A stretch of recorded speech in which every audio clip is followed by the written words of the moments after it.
Kinetic molecular theory of liquid को हम आज शुरू करेंगे। सही, तो सबसे पहले भाई कि ये इसमें हमारे पास क्या होती है भाई, काइनेटिक मॉलिक्यूलर थ्योरी के अंदर हम गैसेस क्या नाम है जो लिक्विड है, सही है, उसके मॉलिक्यूल्स के जो बिहेवियर्स हैं उसको हम डिस्कस करते हैं, ठीक है ना। तो इसमें सबसे पहली जो चीज़ है हमारे पास वो क्या है, the molecules of liquid are randomly arranged like gas, ठीक है। यानी कि हमारे पास जो क्या नाम है मॉलिक्यूल्स हैं, सही, जिस तरीके से गैसेस के हवाले से हमने पढ़ा था, क्योंकि गैसेस के अंदर जो इंटरमॉलिक्यूलर फोर्सेज हैं वो काफ़ी कम होती हैं, तो मॉलिक्यूल्स जो हैं वो वाइडली सेपरेटेड होते हैं, बहुत दूर दूर होते हैं, इसी वजह से वो रैंडमली अरेंज होते हैं, उनकी कोई स्पेसिफिक अरेंजमेंट नहीं होती।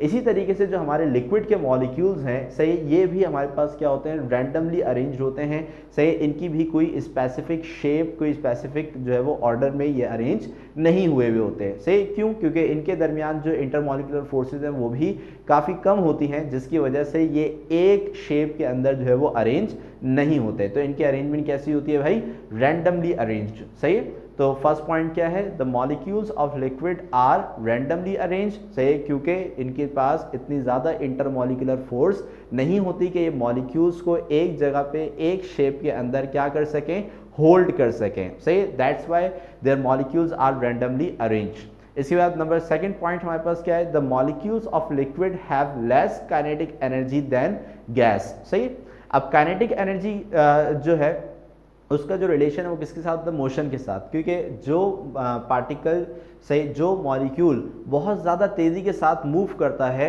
सही, तो इसका मतलब यह है कि उसकी काइनेटिक एनर्जी भी क्या होती है, ज़्यादा होती है।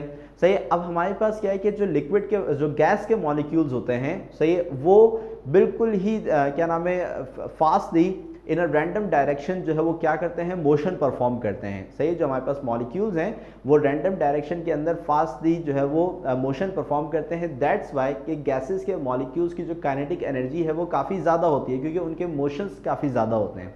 सही, लेकिन अगर हम लिक्विड के मॉलिक्यूल्स की अगर हम बात करें तो लिक्विड के जो मॉलिक्यूल्स होते हैं ये काफ़ी करीब करीब होते हैं। सही, तो ये इस तरीके से वाइडली मूव नहीं कर सकते। सही है, तो ये अपनी एक ही पोजीशंस के ऊपर रहते हुए, सही, बैक एंड फोर्थ इधर उधर जो है वो थोड़े बहुत मूव कर लेते हैं। सही, अब चूंकि इनका मोशन जो है वो काफ़ी कम होता है, इसी वजह से इनकी जो काइनेटिक एनर्जी है वो भी गैसेस के मॉलिक्यूल्स के मुकाबले में क्या होती है, कम होती है। ठीक है ना।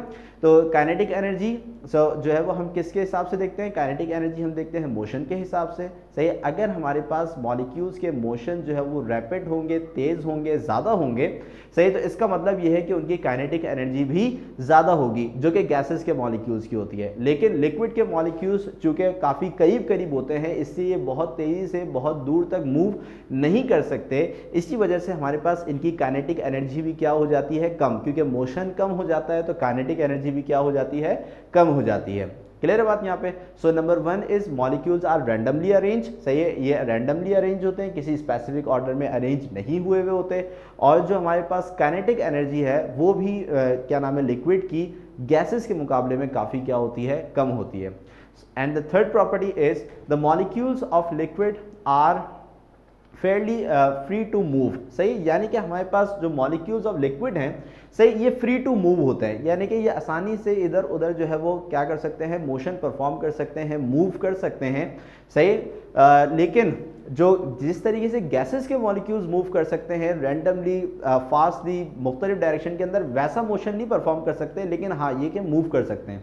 जबकि अगर हम सॉलिड के अंदर देखें तो सॉलिड के अंदर जो मॉलिक्यूल्स हैं वो क्या होते हैं, टाइटली पैक्ड होते हैं। मॉलिक्यूल्स क्या होते हैं वहाँ पे, टाइटली पैक्ड होते हैं। तो सॉलिड के अंदर जो मॉलिक्यूल्स हैं, सही, वो बिल्कुल भी मोशन परफॉर्म नहीं कर सकते।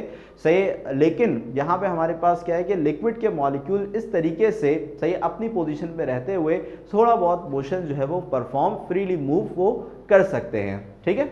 इसके बाद the liquid has no definite shape, सही, but assume the shape of container. सही, यानी कि जो लिक्विड है उसका कोई अपना स्पेसिफिक शेप नहीं होता।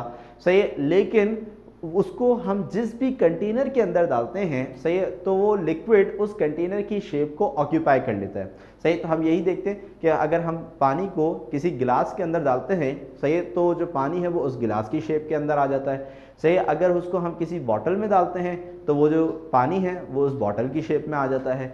इसी तरीके से किसी केन में डालें, किसी जार में डालें, किसी भी चीज़ में अंदर डालते हैं तो जो पानी है वो उस कंटेनर की शेप को ऑक्यूपाई कर लेता है। इसी तरीके से हमें पता चलता है कि लिक्विड की अपनी कोई शेप नहीं होती है, हाँ उसको जिस कंटेनर में आप डालोगे से वो उसकी शेप को ऑक्यूपाई कर लेगा।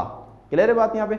ओके इसके बाद next point is the boiling point of liquid depend on the external atmospheric pressure. सही। अच्छा अब ये जो पॉइंट है सही, ये अभी हम आगे जब बॉइलिंग पॉइंट को पढ़ेंगे सही है, उसमें मैं आपको बहुत अच्छे तरीके से इसको क्लियर करूंगा। सही है। अब यहाँ पे हमारे पास क्या होता है कि जो लिक्विड, कोई भी लिक्विड हो, आइदर इट बी वो वाटर है या वो अल्कोहल है या फिर वो पेट्रोल है या फिर कोई भी लिक्विड है हमारे पास, सही, तो उसका जो बॉइलिंग पॉइंट है वो बेसिकली डिपेंड करता है किसके ऊपर? एक्सटर्नल क्या नाम है, एटमॉस्फेरिक प्रेशर के ऊपर। यानी कि जो उसके आसपास जो हवा है, जो एनवायरनमेंट है, जो एटमॉस्फेयर है, सही, उसका जो प्रेशर होगा उसके ऊपर डिपेंड करता है। सही। यानी कि अगर हमारे पास एक्सटर्नल प्रेशर जो है यानी कि एटमॉस्फेरिक प्रेशर जो है वो अगर ज़्यादा है तो लिक्विड का बॉइलिंग पॉइंट भी क्या हो जाता है? बढ़ जाता है। और अगर हमारे पास जो एक्सटर्नल प्रेशर है सही, यानी कि एटमॉस्फेरिक प्रेशर है, अगर वो हमारे पास क्या है? कम है, सही, तो उसका जो बॉइलिंग पॉइंट है वो भी हमारे पास क्या हो जाता है? कम हो जाता है। अब ये होता है किस तरीके से, ये पूरे जो सारी चीज़ें हैं वो हम इंशाल्लाह बॉइलिंग पॉइंट को जब डिस्कस करेंगे उसके अंदर मैं आपको क्लियर अप करूंगा इस चीज़ को। लेकिन अभी तक के लिए आपने क्या ध्यान में रखना है कि किसी भी लिक्विड का बॉइलिंग पॉइंट उसके एक्सटर्नल एटमॉस्फेरिक प्रेशर के ऊपर जो है वो डिपेंड करता है। अगर एटमॉस्फेरिक प्रेशर ज़्यादा होगा तो बॉइलिंग पॉइंट भी बढ़ जाएगा। सही। और अगर हमारे पास एक्सटर्नल यानी कि एटमॉस्फेरिक प्रेशर क्या होगा? कम होगा, तो बॉइलिंग पॉइंट भी क्या होगा हो जाएगा बच्चों? कम हो जाएगा। ठीक है बेटा। अच्छा देन फिर last point is the liquids are denser and not compressible like gases. सही है। हाँ ये एक पॉइंट है कि भाई हम जिस तरीके से गैसेस को हमने ऑब्जर्व किया, तो चूंकि गैसेस के मॉलिक्यूल्स के दरमियान में जो स्पेसेस होते हैं वो काफ़ी ज़्यादा होते हैं, यानी कि मॉलिक्यूल्स बहुत दूर दूर होते हैं। तो अगर हम उसको किसी भी कंटेनर में भर के ऊपर से अगर हम उसके ऊपर प्रेशर अप्लाई करते हैं, सही, तो चूंकि उनके मॉलिक्यूल्स के दरमियान में काफ़ी जगह होती है तो उसको हम बहुत ज़्यादा कंप्रेस कर सकते हैं। सही।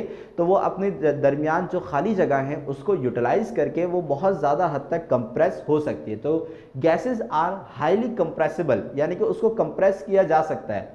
लेकिन अगर मैं उसी कंटेनर के अंदर जो है वो क्या नाम है, लिक्विड को भर देता हूँ, पानी को भर देता हूँ या फिर कोई दूसरे लिक्विड को भर देता हूँ और उसके ऊपर अगर मैं प्रेशर अप्लाई करता हूँ, तो जो लिक्विड है वो इतना ज़्यादा कंप्रेस नहीं होगा। क्यों? क्योंकि लिक्विड के मॉलिक्यूल्स के दरमियान जो स्पेसेस हैं वो काफ़ी ज़्यादा कम होते हैं। सही। तो अगर मैं उसके ऊपर फोर्स अप्लाई करूंगा तो वो थोड़ा बहुत तो जो है वो कंप्रेस हो जाएगा, लेकिन बहुत ज़्यादा कंप्रेस नहीं होगा। सही। तो इसका मतलब क्या है कि भाई जो हमारे पास लिक्विड है they are not compressible like gases. जिस तरीके से गैसेस बहुत ज़्यादा कंप्रेस हो सकती हैं, यानी कि उसके वॉल्यूम के अंदर बहुत ज़्यादा कमी आ सकती है, लिक्विड्स के अंदर ऐसा नहीं होता, क्योंकि लिक्विड्स के मॉलिक्यूल्स के दरमियान में उतनी ज़्यादा जगह नहीं होती जितनी ज़्यादा गैसेस के मॉलिक्यूल्स के दरमियान में होती हैं। तो वो उस पर अगर आप फोर्स अप्लाई करोगे तो थोड़ा बहुत जो है वो लिक्विड कंप्रेस्ड हो जाएगा, लेकिन उतना ज़्यादा कंप्रेस नहीं होगा जितना ज़्यादा गैसेस कंप्रेस हो सकती हैं। क्लियर हो गई बात यहाँ पे? ठीक है। तो जल्दी से 2 मिनट में आपको दे रहा हूँ, सही है, इन पॉइंट्स को एक दफ़ा आप रिव्यू करें, सही है, और कोई भी क्वेश्चन हो तो जल्दी से पूछ लें, और जिन बच्चों को समझ में आ गई है वो जल्दी से मुझे ओके का भी रिप्लाई कर दें, ताकि फिर हम नेक्स्ट टॉपिक की तरफ यानी कि प्रॉपर्टीज ऑफ लिक्विड की तरफ मूव करें। जल्दी से, शाबाश।